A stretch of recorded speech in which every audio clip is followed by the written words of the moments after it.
Abona ngede Kathuso ikwimbizo emakhaya 2026. Mikama ngumasibusane kwanga zonke abandazi bambiza ngo-The Great Azuri ndilapha kwimbizo emakhaya festival.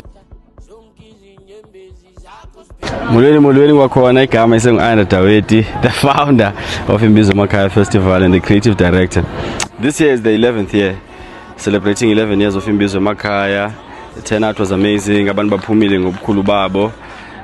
Sothukile because kwabantu belale zikude, abantu bakulibote bako St. John's coming through to embrace i-festival kunye nathi. So it's been a lovely one, and thank you so much to all the amazing sponsors, your Mr. Brett, your Suzuki's, your SAB, Aquel. We still have more 10 years to come, we still have more 20 years to come, and the kids are so inspired by this thing, man. You know, when they watch Oputbabo bedlala le ball and they're inspired. Babangene Jimini, we are very fortunate to have such amazing people, and our team, the committee Imbizo Emakhaya under the Normalizo Foundation, they are very supportive, they are very hands-on, everyone involved. So siyabulela kakhulu guys, keep supporting Imbizo Emakhaya. Yenza ukuthi solo esidwadweni, umhlakulo idolophu, umhlakulo ilali, utsolo idolophu.